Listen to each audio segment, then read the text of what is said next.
حامدا و مصلیہ اما بعد فاعوذ باللہ من الشیطان الرجیم بسم اللہ الرحمن الرحیم الصلاۃ والسلام علیک یا سیدی یا رسول اللہ وعلی آلک و اصحابک یا سیدی یا حبیب اللہ اللہم انزلہ المقعد المقرب عندک یوم القیامہ۔ پرانے جو احباب ہیں ان کو تو بخوبی علم ہے کہ میں نے یہ نصیحتوں کا ایک سلسلہ جاری کیا تھا، کیونکہ کرونا کے دنوں میں تمام کالج، اسکول یا مدارس بند ہوئے تھے اور تمام اسٹوڈنٹ بچے گھر تھے، تو اس وجہ سے میں نے سوچا کہ کوئی نصیحتوں کا کام ہونا چاہیے۔ تو میں نے 2 نصیحتیں بیان کی تھی اور اس کے بعد کچھ مصروفیات کی وجہ سے نہ بیان کر سکا، تو انشاءاللہ العزیز آج کے بعد ہر روز ایک نصیحت آپ کے سامنے پیش کروں گا۔ تو آج ہماری تیسری نصیحت ہے، یہ بالخصوص بچوں کے لیے ہے اور بالعموم تمام عوام کے لیے ہے۔ تو آج کی جو نصیحت ہے، حضرت ابراہیم علیہ السلام اور حضرت یعقوب علیہ السلام نے جو اپنے بیٹوں کو وصیت کی اس کے متعلق ہے۔ اللہ تعالیٰ قرآن مجید میں ارشاد فرماتا ہے وَوَصَّى بِهَا إِبْرَاهِيمُ بَنِيهِ وَيَعْقُوبُ يَا بَنِيَّ إِنَّ اللَّهَ اصْطَفَى لَكُمُ الدِّينَ فَلَا تَمُوتُنَّ إِلَّا وَأَنْتُمْ مُسْلِمُونَ۔ اور وصیت کی ابراہیم علیہ السلام نے اور یعقوب علیہ السلام نے اپنے بیٹوں کو اسی دین پر رہنے کی۔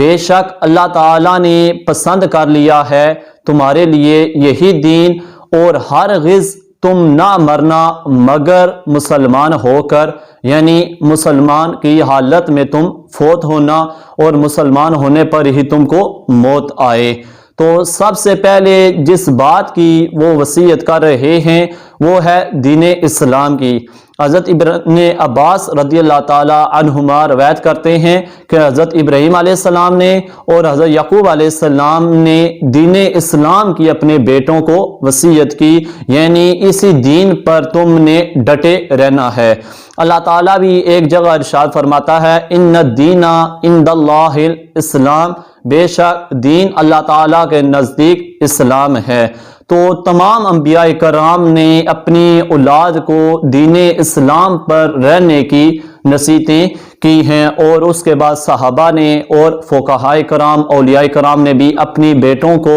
اسی بات کی نصیحتیں کی ہیں کہ تمہارا جینا اور تمہارا مرنا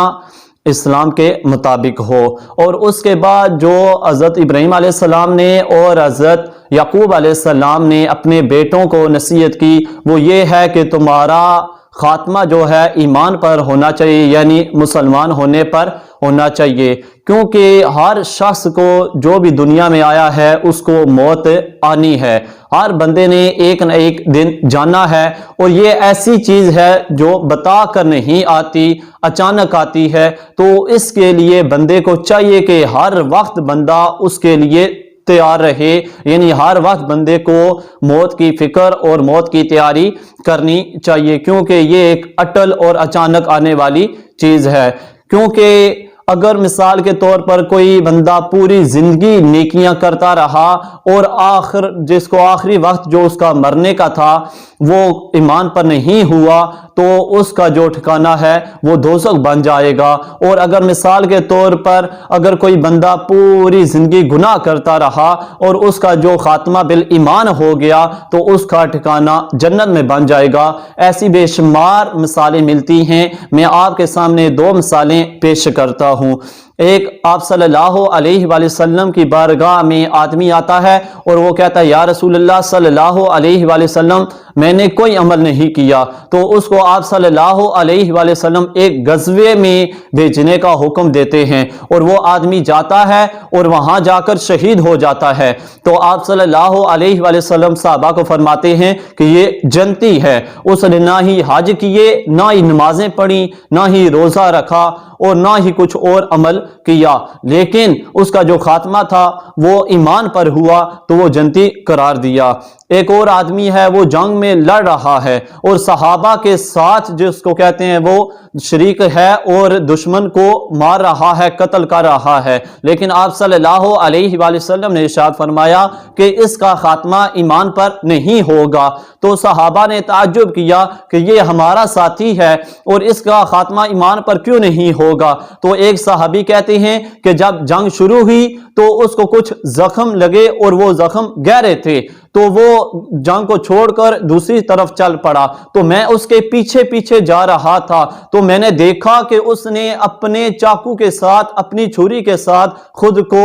جس کو کہتے ہیں زخمی کر دیا، خودکشی کر لی۔ تو اس سے یہی پتہ چلتا ہے کہ اس کا خاتمہ ایمان پر نہیں ہوا، کیونکہ اس نے خود کو قتل کر لیا۔ تو اس سے یہی پتہ چلتا ہے کہ جب بندہ زندگی گزارے تو اسلام پر گزارے، اور جب مرنے کا وقت ہو تو اس وقت بھی بندہ اسلام کے عین مطابق اپنے آپ کو اللہ تعالیٰ کے سامنے پیش کرے۔ تو کیونکہ موت نے آنا ہے تو کسی وقت بھی بندہ غفلت میں نہ پڑے۔ ہو سکتا ہے کہ جب بندہ غفلت میں ہو تو اسی وقت اس کو موت آ جائے، اور اگر غفلت میں موت کا پیغام آ گیا تو اللہ تعالیٰ کے سامنے کس منہ